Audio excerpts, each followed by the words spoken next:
Hey everybody, welcome back to the Plays and Fades YouTube channel. I'm your host, Gordo Gambles. Welcome back to another Best Bets video. This time for UFC 295, we have ourselves a massive pay-per-view from Madison Square Garden, and I am hyped to dive into it. We do ourselves 13 fights, all of which I have covered on another video for a DraftKings and betting breakdown. These are my best bets brought to you by Coolbet. Be sure to check them out using the link down below. We were able to go 2 for 2. One of the fights we did bet on last week did get canceled, but a perfect sweep for our video last week, and we're looking to keep it rolling here with a massive pay-per-view. Once again, not looking to force these into any categories. These are just 3 bets I'm looking to play, and 3 bets that I do like the lines on at Coolbet. So with that being said, hit the like button down, subscribe to the channel. Let's do this. This card is one that does have a lot of really closely lined fights. If you're looking for something to come out here with a ton of conviction, I don't think we'll be using the term locks much this week. There are some really close fights, but when I do have fights where I do see these fighters winning more than the line entails, the first of which being a current underdog, but someone who's trending towards not being one, Diego Lopes. He is currently sitting at plus money at the time of filming this. Don't know if he'll stay there because a lot of money is coming his way, and I have to agree.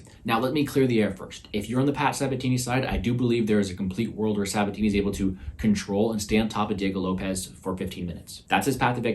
He could do this, and if you want to hedge from Diego Lopes, that's how you do it. But I don't think that path to victory is worthy to make him a favorite. I do think that path to victory is more so limited to a 30% of the time, 35% of the time equity here, and instead Lopes is the one who should be the favorite in this matchup. He is going to have the ability to go out there and be the more threatening finisher. He is someone who is going to look to put out a pace, look to get you out of there for each one of these 15 minutes, and the durability has been the biggest concern on the Sabatini side. Sabatini himself is a great wrestler, a very good jiu-jitsu practitioner, but Lopes is a different animal on the ground. We'll look to make him work, and we have seen Sabatini tire out in fights where he does have to work from top position. Lopes is going to throw up a ton of submissions. We have seen Sabatini succumb to these submissions before, and even on the feet, although the technicality may be on the Sabatini side, his chin's not always there, and Lopes will throw with fight-ending intention.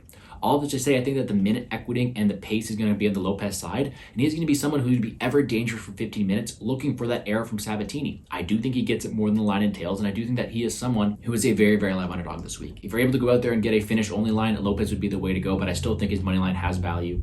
He'll be constantly throwing up submissions from bottom position, looking to throw with fight and intention on the feet as well, and looking to press and pressure someone like Sabatini, who can succumb to it, has been knocked out, and whose durability is in question. And when your durability is in question, Lopes isn't really the guy you want to go up against. I think Lopes is able to wear him down, make him make the mistake, and find a finish here. He's an underdog I'm looking to back this week. We picked an underdog. Let's pick one that's a bit juicy here this week, and maybe one that could go towards a parlay piece if you're into that sort of thing this week. I'm going to stay away from parlay piece, but still take some chalk here in Mackenzie Dern. Still someone who is a larger favorite, but someone who I think could be even larger in this spot here. Jessica Andrade has kind of been on a bit of a decline. She was on top of the world, wins in multiple weight classes, held the belt at one point, but in the past year has fallen and has not looked like the same fighter. Her will to win, her physicality, her explosiveness has not always been there recently. And when you're facing someone as dangerous as Mackenzie Dern, who has been on such an upward trajectory, doesn't really fit too well. Mackenzie Dern instead looked career best against Angela Hill, and I know this is a different beast here, but she has shown she's working on that wrestling, has an amazing ground game to back, and her striking is finally coming along. And when you're always going out there threatening the takedowns, you're able to land these shots here. Add in the fact that Jessica Andrade has been submitted a handful of times, the second most submitted female in UFC history, and Mackenzie Dern is someone who has maybe one of the best ground games in this division. Combining those two things here, I do think that Dern has the ability to go out there and find a submission if this were to hit the mat, and with the improving wrestling of Dern and the downside and the way that Andrade has looked recently, I do think it does hit the mat, making this one where I do see Dern having all the metrics. Add in the fact Dern is someone who has just been historically durable. I do think she has 15 minutes to work and 15 minutes to go out there and be the more dominant fighter, be the aggressor, and someone who is just at a better point in her career. Again, maybe a heftier price to pay, but one where I do think she's able to cover this price tag. I do anticipate a finish, but a control-based decision wouldn't surprise me either.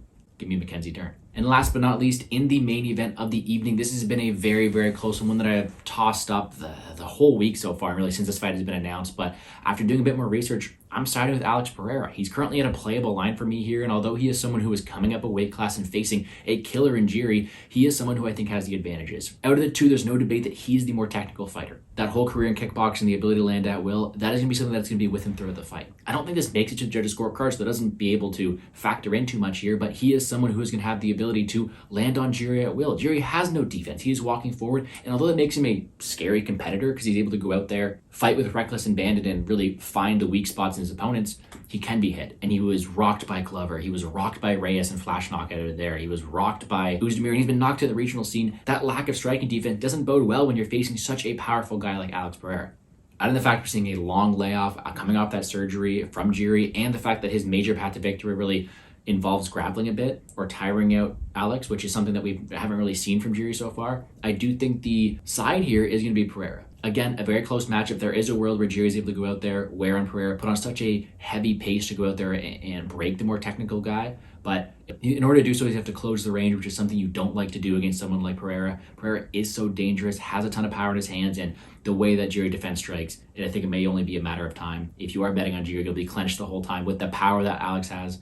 To me, he is just the side I'm looking to pick here. Although it's a super close fight, there is value. You're able to go out there and live bet Jiri if he's able to take over late, but at this point in time, before the fight starts, the guy with the better technicality and the better ability to exploit his opponent's weaknesses, in my opinion, is Alex Pereira, and he is the third and final moneyline bet of the night. So with that, guys, there are 3 moneyline bets, all of which are actually on the main card this week for UFC 295. If you want to see my full slate of bets, check me out on Twitter at GamblesGordo, but I also think I might get there towards maybe a Sadikov-Borshev under, a Lupi Godinez bet, and maybe even a parlay involving Jamal Emmers. A very, very fun card, one of which that I'm super excited to see go down, and you'll have to check out my full card of bets on Friday. But that's going to do it for me here on the Plays and Fades YouTube channel. Hit the like button down below, subscribe to the channel, show some love to Coolbet, and check them out down below. They've offered us some great lines in the past, and I was happy to cash on them last week. I hope to cash on them again this week. I hope everyone enjoys the fights this weekend. Let's make some money.